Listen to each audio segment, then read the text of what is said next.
Lauren. Hey everyone. It's absolutely lovely to see so many of you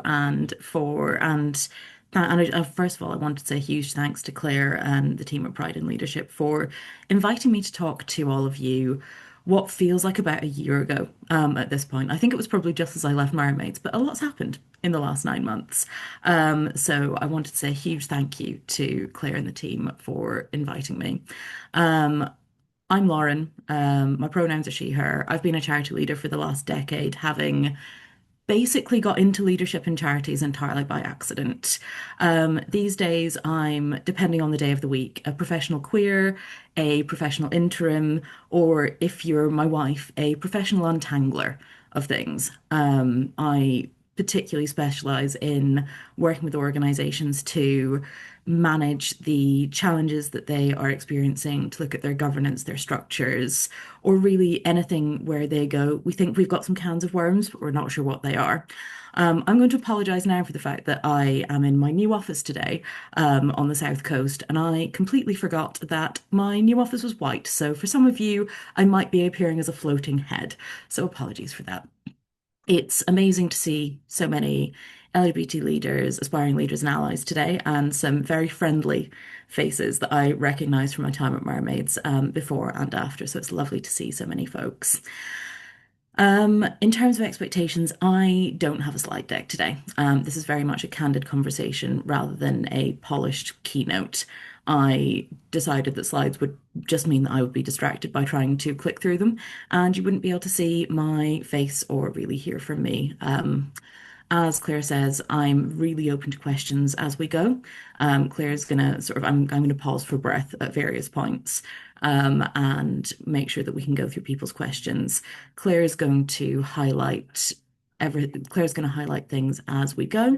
And I'm, while I remember, going to spotlight myself so that you can see me rather than Claire, because Claire was still spotlighted for me, so it might be for other people. Today, I'm going to talk about the reality of being an LGBT leader today and growing up queer in leadership, the importance of resilience and how we develop our resilience as queer leaders, how we embed our values, and how we can lead under pressure while modeling really good resilience for our teams. So, starting from the start, as I've mentioned, I never set out to be a charity chief exec. When I was younger, I wanted to be a lawyer, a banker, a politician, lots of jobs where the inherent bossiness that I was always called as a child would come to the fore. My queerness has always been part of my leadership practice. Even when I was in straight passing relationships, my queerness is what has always given me the courage to stand up for things that don't feel right, for things that feel challenging, and for anything that doesn't feel quite right. It's always given me that sort of core backbone to say, actually, I think we can do this differently. Actually, I think we can do, you know, this in a different way. I started in the charity sector a little bit by accident. I was in Aberdeen. I graduated in Aberdeen just as we were coming out of the 2008 recession. Wasn't really sure what I wanted to do for a living. Decided I didn't want to do any of the graduate schemes because I didn't really fancy them, or they meant I would have to move to North Wales or somewhere equally glamorous. And for me, it was really important that I had a job that I loved and that would work for me. That meant I got a job as an admin assistant in a charity. They discovered that I was quite good at writing. And I became a business development manager.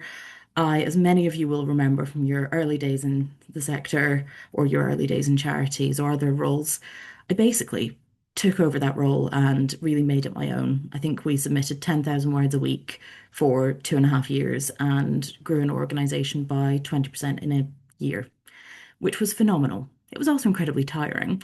So I discovered that actually I could become a senior leader in this space. I got a head of development role, and then a director role.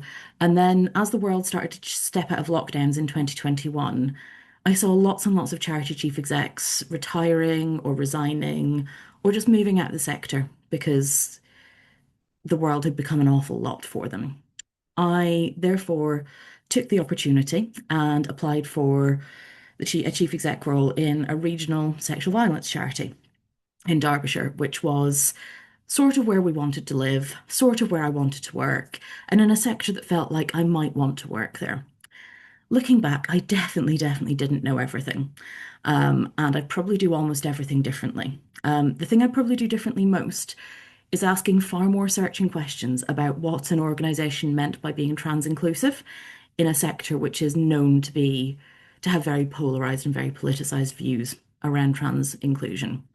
I think there are many other things I'd have learned, but that's probably the biggest one for me as a reflection. I had a great time as a chief exec of a sexual violence charity. It was really hard. And I think working in a space where my identity and my wife's identity, particularly as a trans woman, were incredibly politicized, and where I had conversations with external people every day about the validity of supporting people of all genders and none. That was incredibly difficult. That was probably the first time that I really felt that double weight of organizational responsibility and identity. And that's something that I know lots of us struggle with as LGBT leaders, where we are seen as the representative. If we are, the queer person, the trans person in our organizations, that can feel incredibly like an incredibly heavy weight to hold. And it can feel like a space where people really view you as the person who is all of these things, and you represent all of your communities at once.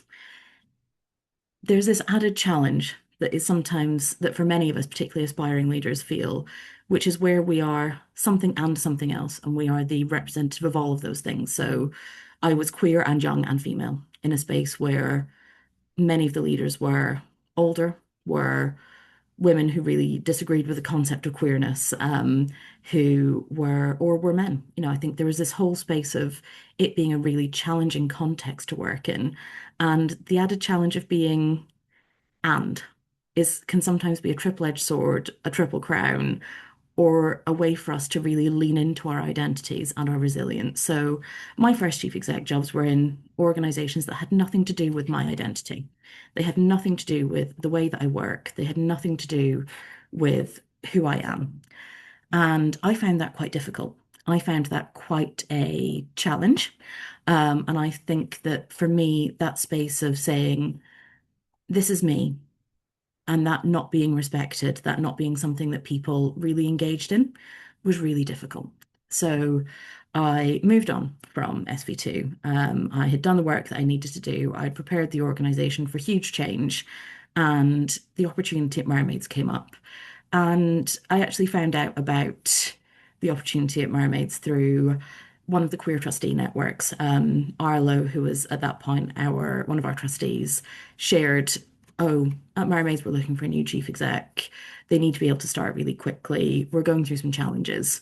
And for me, that opportunity to step into an organization that was all about my identity, that was all about, stepping into that LGBT or space where the mission was really, really personal, was a really exciting opportunity. There is this real, again, it's this double-edged sword where moving into an LGBT organization where the mission is really personal, where people have shared experiences and where many people are part of our community can be incredibly valuable.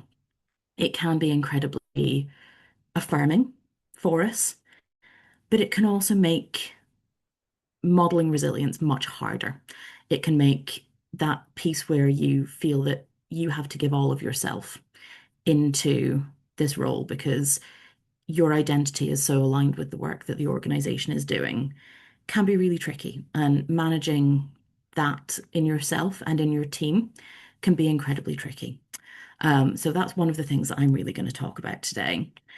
For me, stepping into Mermaids was about recognizing my comparative safety and my comparative privilege as a queer cis white woman who is middle class, who sounds like she had a pretty expensive education, and who was very confident in the mechanics of leadership and governance in a sector where governance maturity just hasn't been where it should be forever. Recognizing those factors and those privileges was incredibly important before I stepped through the door at Mermaids. The other thing that I want to say now is that I think as an LGBT sector and as LGBT leaders, sometimes we find it as we sort of move up through the ranks, it's sometimes easy for us to forget about the increased incidence of vicarious trauma, of burnout, of compassion fatigue, and of neurodivergence in our community, and particularly the experiences that that means many of our community have had at work. So many of our LGBT colleagues have experienced workplace discrimination, they've just experienced trauma. I know I've experienced workplace discrimination because of my identity. And it's really important for me that as LGBT leaders, we don't forget that as we step up through the ranks. So that's a little bit about me. For me, while my queerness has always been very visible, I think it's important that we think about all of the leadership, all of the characteristics that we carry that aren't necessarily visible, and how we model all of those things in our leadership, even when we are not out at work, even when we are stealth, whatever we are. For me, that queerness is a really important part of our leadership. And I'd love to hear from people in the chat or in comments or in questions, or just as a reflection for you over the day, what those things, what your queerness, what your LGBTQ identity brings to your leadership practice, because it's something that I hadn't thought about until I started writing the speech, and I think it's incredibly important.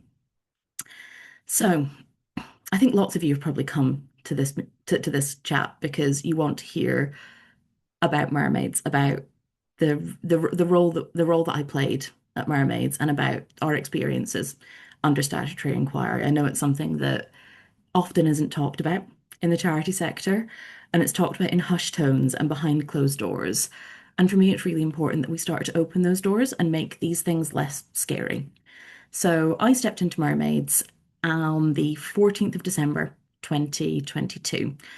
That was 2 weeks after we'd been in the Telegraph for issues around trustee recruitment and vetting. We'd been attacked for our approach to basically everything. And we'd had a statutory inquiry launched off the back of concerns primarily around governance and around the way that information had been shared with the Commission through previous regulatory investigations and cases.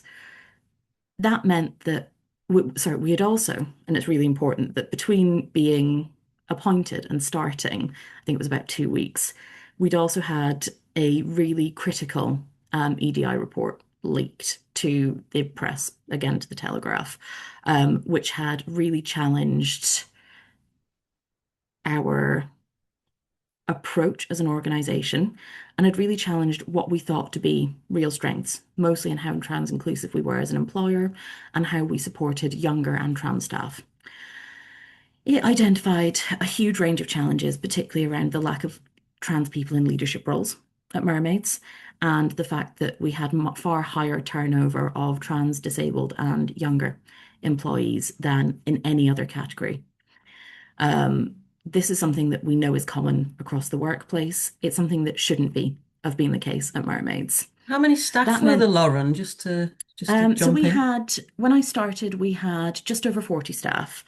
That number changed a lot during my time because we had a number of financial challenges, but we had a team of about 40, most of whom were cis, most of whom and we had a really significant weighting of trans staff in junior roles and in frontline roles, which also had a significant impact because obviously in the wake of the launch of the inquiry, in the wake of everything in the Telegraph and across the press, our frontline staff were the people who were bearing the brunt of personal attacks because they were the most visible members of staff, of real challenges, and of really unpleasant attacks and hate crimes on our helplines.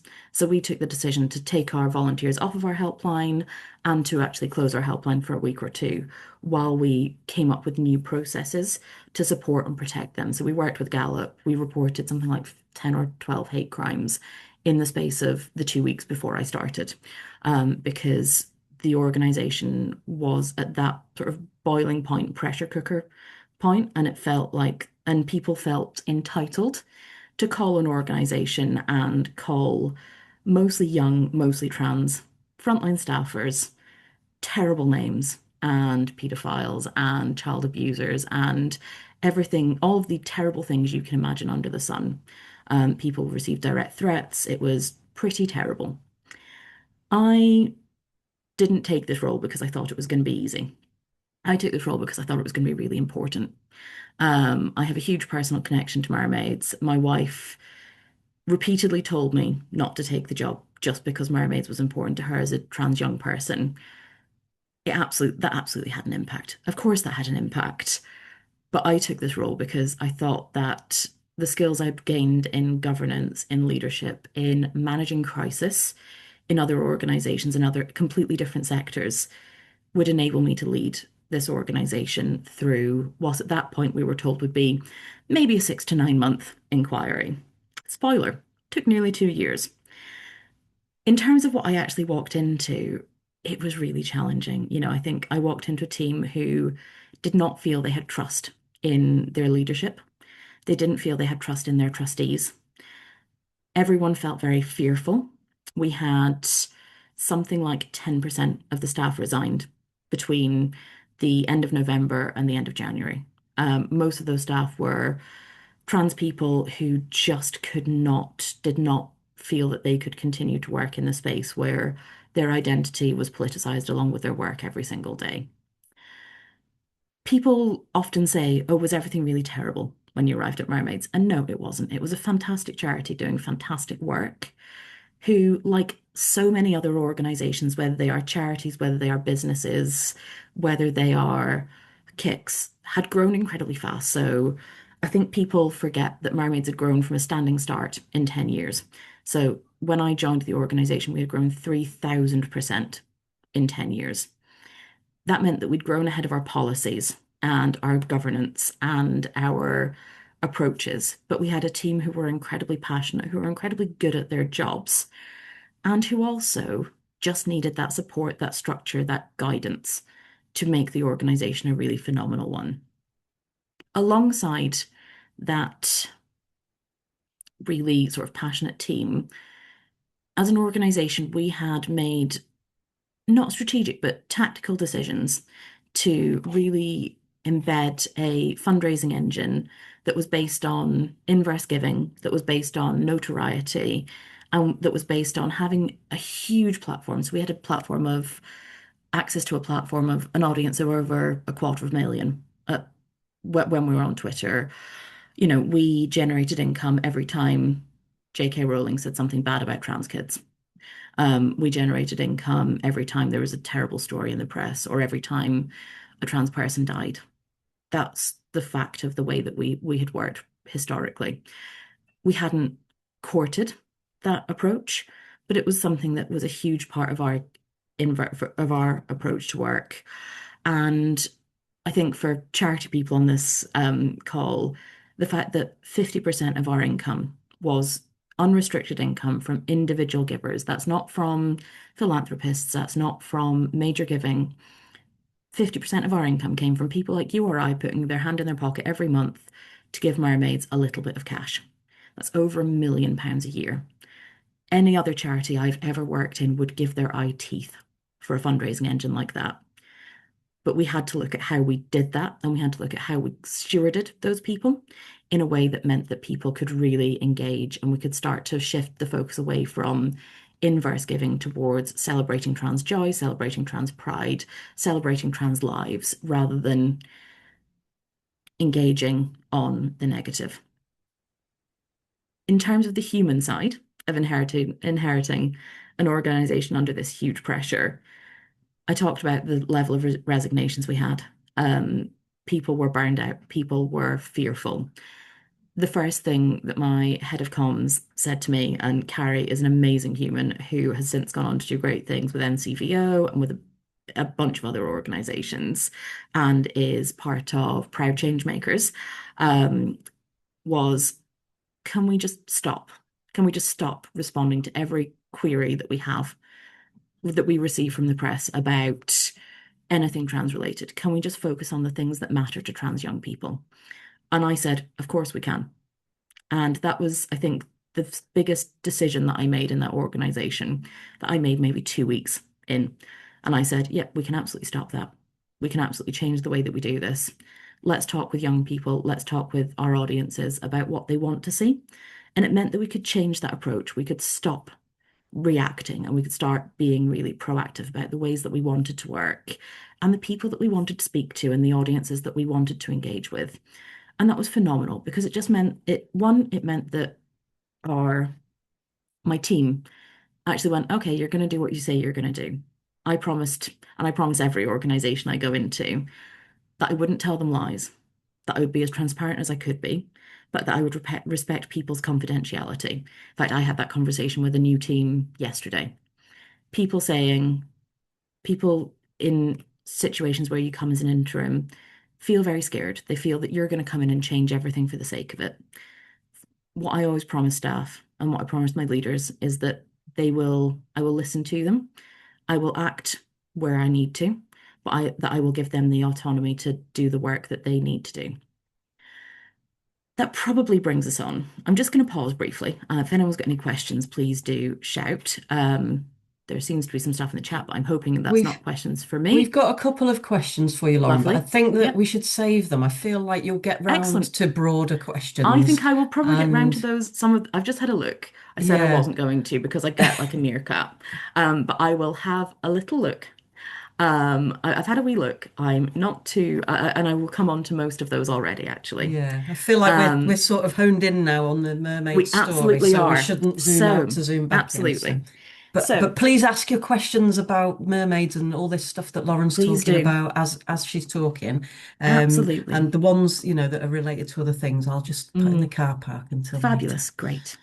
In that case, let's talk about the experiences of leading an organization under really significant regulatory scrutiny. At Mermaids, that was really coupled with press scrutiny and a hugely engaged supporter pool, but also a hugely engaged portion of critics. I've never walked into an organization that was in the middle of suing the Charity Commission. I hope never to walk into an organization that's in the middle of suing the Charity Commission again, because it's incredibly difficult and it's incredibly distracting to the work that an organization does. It was an important case to take, but it was something that definitely brought additional scrutiny to us. For me, leading an organization like Mermaids through the statutory inquiry had a number of really significant pillars. The first one was about balancing the need for transparency with my team, which I've just mentioned, with the legal and regulatory constraints of being under inquiry. So, not a lot of people know this, but when you're under inquiry, you can't talk about any of the conversations that you have with the Commission. Your trustees can't talk about any of the conversations that you have with the Commission, even with your own staff team. You're given a really limited list of people that you can talk to, people that you can brief. They're usually your lawyers, and a very tiny pool of your staff team. In our case, it was the trustees, our leadership team of, I think, three, plus myself. We couldn't talk to our comms lead, we couldn't talk to anyone about the detail. At the same time, we had to get on with the getting on. We had to get on with making change within an organization. Many of the changes were ones which were about the reasons we got into the inquiry at the same time. So my first actions as chief exec were listening to all of our staff. They were understanding what some of the challenges were organizationally, and they were commissioning a pile of work from external organizations who would help us understand how we got into the situation that we'd gotten into and how we could get out of it. So for me, that was commissioning NCVO to conduct a governance review, commissioning the an organization whose name I have completely forgotten, Social Justice Collective, to do some work to do some follow-up work on the EDI audit that they'd already undertaken to help us understand actually what we could do next to address their recommendations.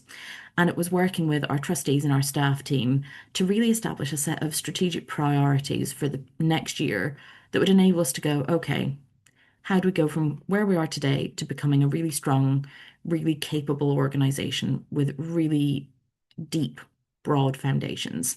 So I've talked to so many people about this.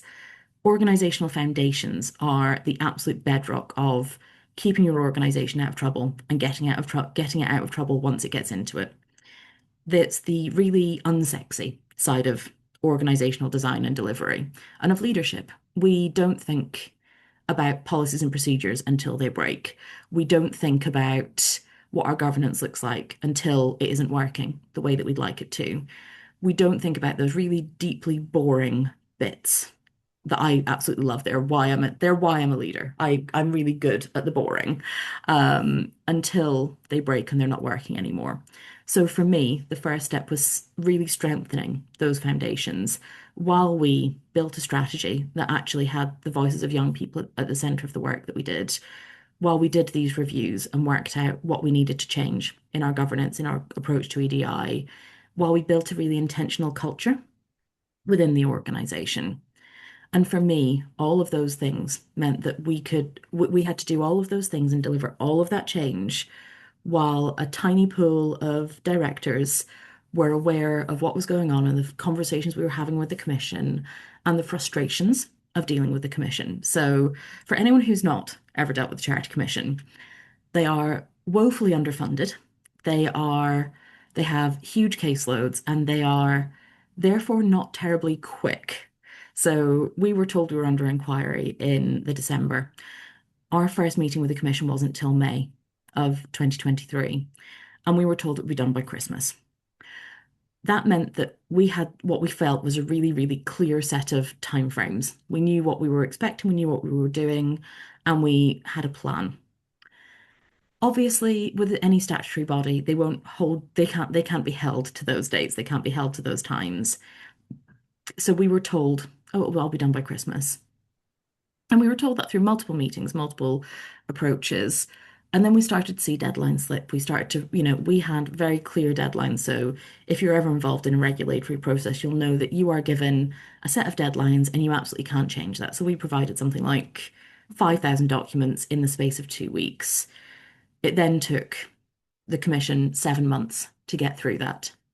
And we were really tied in terms of making progress around funding, making progress in terms of corporate relationships, everything is really on hold while you're under inquiry because the commission, you have this red flag on your commission record. In Mermaid's case, it won't come off until November this year. So you have this process. You are really tied in terms of the relationships you can build, the funding you can build. And our grant funding came to a crashing halt. Our corporate funding came to a crashing halt. We saw our income drop 48% in the first year of our inquiry, which is a wild number when you think about it. We were very lucky and we were sitting on a reserve of £1 million. So we have the ability to weather some of that storm. We had to make some changes.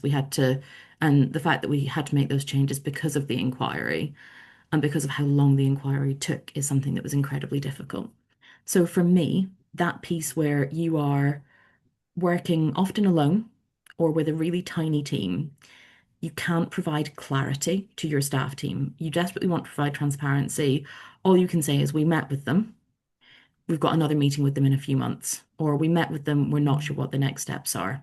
That's incredibly difficult, particularly Lauren, when we've you, got a question from yeah, Jamie that's relevant to that. So Jamie's lovely. asked, Oh, were hi, you Jamie. allowed were you allowed to speak to your wife or a therapist or anything like that for your own support during this? Yes, Jamie. Thankfully, while it's all covered by privilege, therapist privilege and coach privilege still stands. I couldn't talk about the detail, but for me, that resilience piece is incredibly important. And I'll talk about it more in a minute. But having a really great coach, in my case, rather than a therapist, was absolutely vital to me being able to get through this and to deal with that sort of loneliness that comes. Like I often say, being a chief exec is the most lonely job in the world. Being a small charity chief exec going through an inquiry is doubly lonely because people are going, all of your peers want updates. They want to know what's going on. They want to know, actually, is there something we can support you with? And you have to go, yes, but I'll come back to you in a few weeks. Or actually, yes, but I can't talk to you about it. So can we come up with a different way of me getting that support? So yes, it was very limited, but we could have some conversations that we needed to.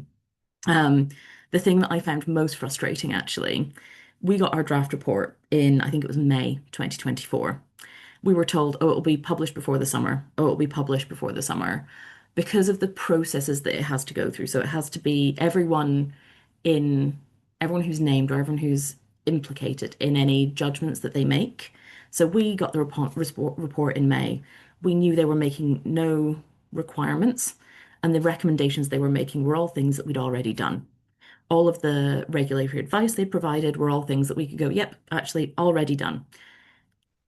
The fact that we knew that there was no action being taken in May and the report wasn't published till the very end of October, the thing that I find most frustrating today is that we couldn't talk with our funders, we couldn't talk with our insurers, we couldn't appoint new auditors until that report was in the public domain because the Commission had said, no, you absolutely can't. They said, we can provide you with a sort of letter of representation that says this report's here, but didn't go into any detail. But that wasn't enough to unlock. I think we had something like 200 grand of funding that had been paused that we were just sitting on, going, we really want to be able to invoice this out. We couldn't talk to our insurers, which meant that we ended up paying an extra year of incredibly high insurance premiums because we couldn't say to our insurers, yeah, absolutely. Here's a list of the recommendations. Here's how we've dealt with them. We'd love you to reduce our premium. The thing that I find most difficult is the fact that because of the so we had to change auditors in the middle of the inquiry because we'd basically outgrown our previous provider. We could not find an audit provider who we could appoint or who would work with us when we were in this weird limbo of saying, yep, we've got it, we know it's okay, but we can't talk to you about it, which meant that we ended up running a 6 week audit for the 23-24 year, which if anyone who's ever worked in audit before knows is a stressful experience, and meant that I think we ended up submitting on the last possible day because that was the first day we actually had the information we needed. So so managing that internally, managing holding a team who are really fearful, who are really fatigued, who are incredibly tired of the uncertainty, while also knowing that you're sitting with that decision making with your board is incredibly difficult. Knowing that you've got that supportive, connected but non-overstepping board is so important. I think Belinda was a phenomenal chair, Catherine was a phenomenal chair. That transition as we came out of the inquiry was incredibly important for us, but it was really, really critical that we got all of that communication right and that we acted with integrity in everything that we did. Alongside that, it wasn't like the world stood still. It wasn't like we could say, actually, we're not going to do any public policy work. We're not going to do any media work. We're just going to sort of get our heads down and get on with the day job. That wasn't an option for us. In the middle of all of this, we had the CAS report come out. We had new guidance around trans young people in schools. We had 2 rounds of keeping children safe in education. We had all of these things that we had to talk about and that we had to manage media narratives around. We had to manage misinformation, and we had to find ways of doing that in an approach where if we were seen to speak about something, we would become the story. The inquiry would become the story. And managing that process was incredibly challenging and something that I'm incredibly proud of how we succeeded in.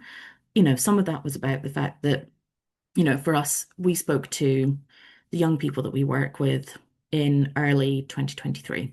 We said, what are the things that you want us to speak about from a policy perspective? And those are the only things we will talk about. So we talked about health, we talked about education, we talked about changes in the Equality Act, the Supreme Court judgment, anything like that, anything that was around sort of the core of trans rights. We talked about that. What we didn't talk about was, you know, the latest bathroom ban in the States. We didn't talk about, Trump coming into power again because it wasn't relevant to the work that we did and it wasn't relevant to what our young people wanted us to talk about. And we made Youth Voice our guiding star throughout this period. And I'm so proud that that has continued. The fact that Mermaids have the strategy that sits from 2024 to 2027 that was built with young people alongside them, that was led by the voices of young people, and that there's a strategy and an approach to youth advocacy that really centers youth voice in everything we do. That made acting with integrity and with the best interests of the young people that we existed to serve incredibly easy. I'll be totally honest. What it didn't do was it make working in an organization where people are really passionate but really tired any easier.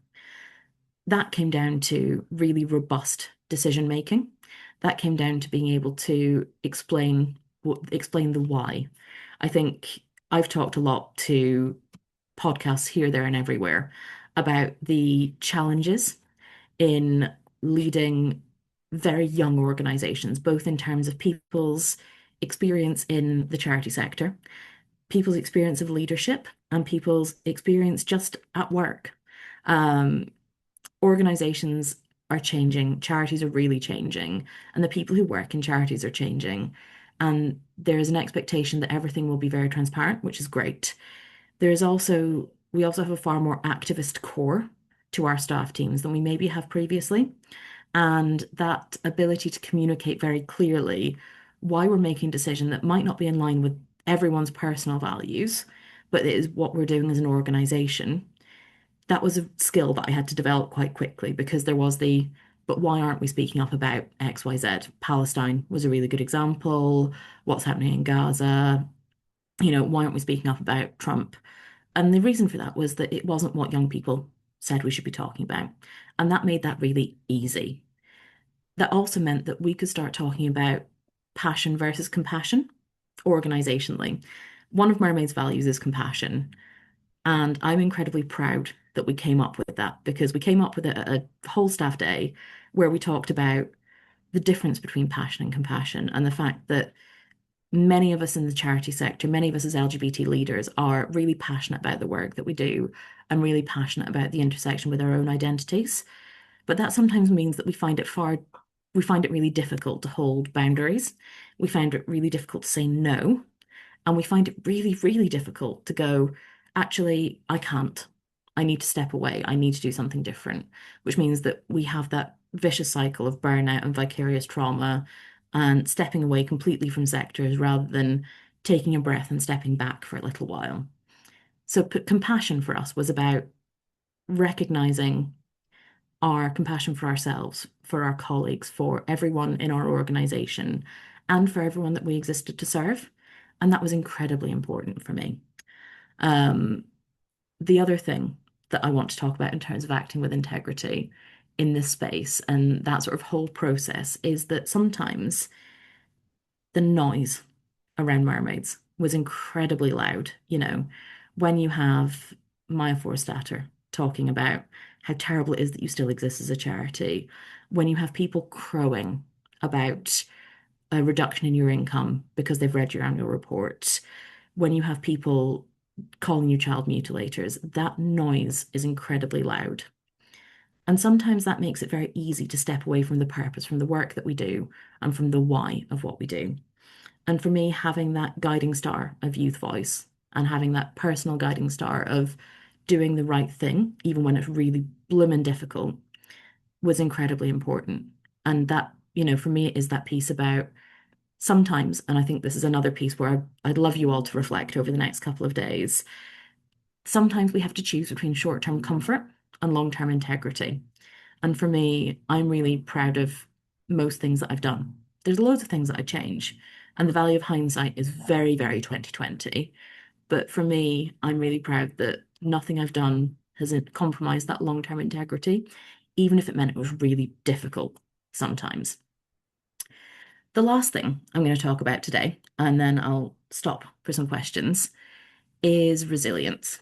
So I have talked so much to so many people about resilience because I think as LGBT leaders, as neurodivergent leaders, as whatever we are, we're often pretty crap at resilience and at modeling resilience. So I would love to say that there is one simple tip or a list of TikTok slides that'll tell you how to boost resilience and model sustainability in leadership. I'm afraid there isn't. And if anyone tells you there is, they are talking absolute nonsense. What works for me, and this might not work for all of you, is recognizing and having compassion for yourself, managing your own well-being while holding others, emotional well-being, practical well-being, employment status is incredibly important. Some of that is about modeling really good resilience.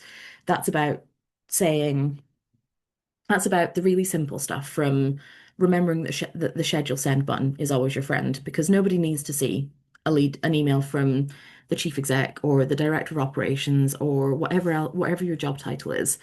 Unless someone's dead or something's on fire, that can nearly always wait till the next day. Knowing that the chief exec is working at 2 o'clock in the morning, just because that might work for you, because you are doing a night feed, because you are up, because you've just remembered a thing, just don't hit send until the morning. Don't hit send at the weekend.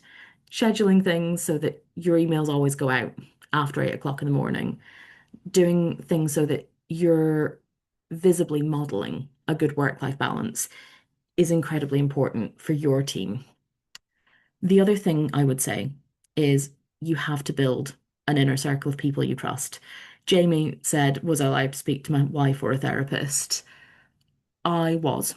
The other people I could talk to were, and not about the detail, but I could talk about the impact it was having on me, were the people that I have, the peer circle, the inner circle of people from all across the charity sector, all across industry, who I've been privileged to develop really amazing relationships with over the years. The LGBT leaders I've developed the strongest relationships with are some of my strongest allies, my peers, my confidants. They are people who I will still pick up the phone to a couple of times a week and say, do you just want to chat about something? They are definitely that strongest group of peers I have. Some of that is because we share too many things. We share rage, we share values, we share identities in some cases. And that means that if you lean into those networks, you have the ability to build that up. The last thing I'm going to say is, in terms of resilience, is that you have to be able to separate your identity from your role. Even if you're working in a role, even if you're a founder and you're working in a role that you created, if you are a leader in an LGBT organization or in an organization where you are so intrinsic to your identity is so intrinsic to the work that you do, you have to be able to step away. I couldn't have done what I did at Mermaids. I couldn't do what I do today as a sort of specialist charity untangler without being able to step away and be Lauren. I'm a 30 something who managed this thing at Mermaids that I will always be incredibly proud of while buying and rebuilding a house, while I planned a wedding in 6 weeks flat after the Supreme Court ruling, because I realized that there was this chance that I would have gained and have potentially lost the right to marry my wife as my wife in my own adult life and having a pretty great life. That all meant that doing this job was sustainable. At the same time, I will probably always get the odd question about whether I'm that Lauren Stoner. In fact, it happened yesterday. Whether I'm in interviews, whether I'm meeting new friends, whether I'm, going to my local LGBT night, I will always have to think about how I answer that question. I will always have to think about how carefully I have to share information about myself, about the work that I do, about my thoughts and feelings about things. And that's just the price that I pay for doing this job at this particular time. Um, so yes, that's sort of what I'd leave you with. You have to be able to step away. You have to be able to find the practices that sustain you. And you have to recognize that sometimes it's okay to step back. It's okay to step back a little sooner when the job is done, not just when it's perfect. My wife's an ex-roadie. She talks about done is better than perfect. And she talks about the fact that sometimes good enough is good enough, and that's okay. We don't always need to chase perfection, even if we might like to. So with that, I will leave you. If there are questions, I'm super happy to answer them. And I just want to say thank you again to Claire and the team for inviting me. Thank you, Lauren. That was amazing. Pretty intense as well, I think. Flipping heck. Um, we have had this question from Liz for a long time now, so we should go to that one. What more can organisations do to help raise the visibility of trans, non-binary, gender diverse people in their own organisations, specifically to challenge and correct the anti-trans toxic narrative that has got worse since the Supreme Court ruling, transphobic Yeah. comments from the Commissioner on Equality and Human Rights, and the ridiculous unconsulted guidance and the issue about bathrooms. And then Liz has followed that up by especially saying she's concerned about the NHS. So, Mm. what are Yeah. your thoughts on that, Lauren? So I think that staff reference groups only go so far. I think that it's really important to have visible pride networks, LGBT networks, whatever you want to call them, within organizations, whatever sector they're in. The thing that I would follow that up with is by saying, but they need to have they need to have some power. They need to have executive sponsorship. They need to have the ability to spend a bit of cash, do a bit of work, recommend real change. And they need to not be the only part of an organization that cares about trans people, about gender diverse people within their organizations. Saying we've got an LGBT reference group is great. But my next question is, okay, and what have you changed as a result? Or, but what are you as an executive team doing? So for me, that's really the big thing. I think organizations can make really great decisions about trans inclusion without it being difficult. My new organization is not an LGBT organization. We run um, food education, food redistribution, and a really phenomenal social democratic space in West London called Nourish Hub. We only have all gender toilets because because that's the way that our building works. That's the thing we've always had. At one point, until quite recently, they had some signs on them, and some of them said men and some said women. And we went, you know what? We can just take all of those away and just say, this is an accessible bathroom. This is a normal bathroom. Here you go. So taking those small steps that model, like that model that trans inclusion is a thing that you care about, is something that's incredibly important, and it gets you around a lot of the equality and human rights nonsense too. In terms of the NHS, I think that if you've seen Caroline Littman's posts today with Queer AF, you will know that the NHS is not a brilliant place for trans people at the moment. I think for trans clinicians, it's really difficult. I think for gender affirming care, it's even more difficult.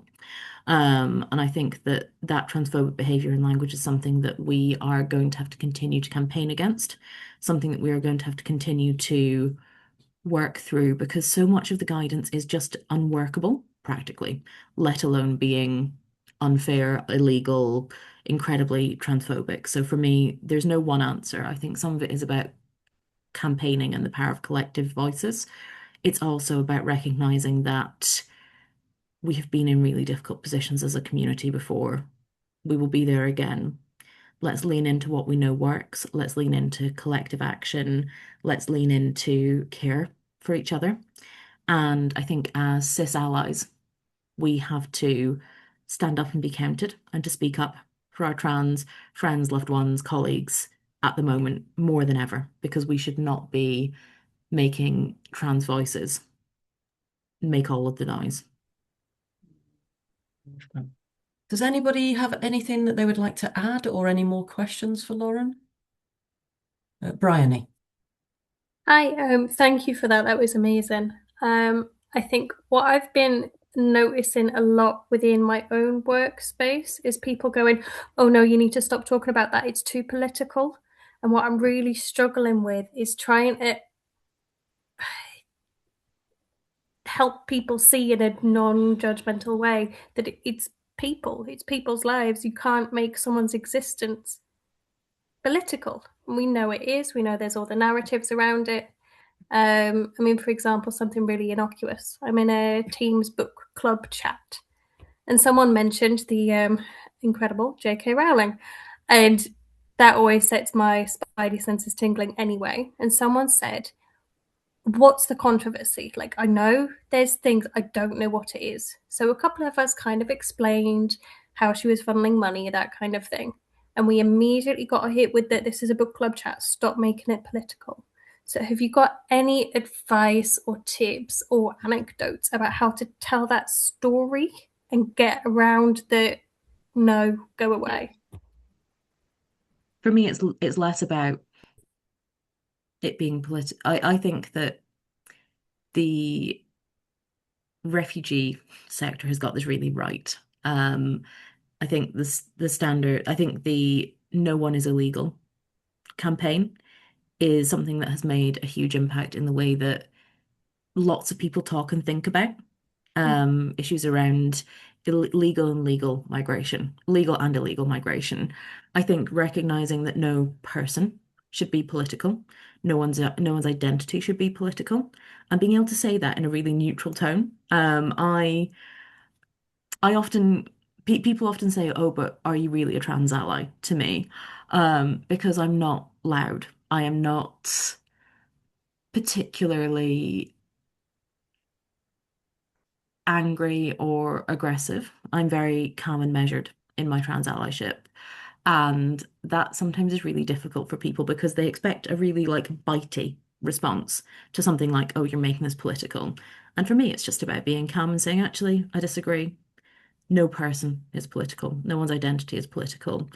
We are not being political by talking about this. We're being factual. It's really public that J.K. Rowling is actively funding organizations taking cases against organizations who want to be trans inclusive. We can see that. We know that she has said that very openly. We can see that in the reporting from her foundations. For me, that's incredibly straightforward. We can just say, actually, no, this is fact. But yes, probably doesn't quite answer your question, but for me, it's about being able to be quite dispassionate when you are being very passionate. Okay. It's 29 minutes past, so I have to let everyone go on time, otherwise I'm a terrible chair. So I want to thank you all for attending, but I especially want to thank you, Lauren, because I thought that was really well told as a story, and you had a lot. Gabby would like to thank you for sharing. Lots of people are thanking you. So I think people have found this as brilliant as I have. Yeah. Lauren mentioned the benefits of coaching in there at one point. I am about to launch for free coaching with an organisation called Queen Bee. Unfortunately, it's only for people in Greater Manchester who are women or who have uh, non-binary or trans lived experience as women. So if that applies to you, please do look it up. We're going to launch that in the next week or so. I think coaching's amazing. So yeah, just benefit from that. Lauren obviously did. And thank you all again for coming. Thanks to Charity People for all their support. Please do look at our upcoming events and come to everything else as well. Have a great day. Thank you so much. Thank you so much.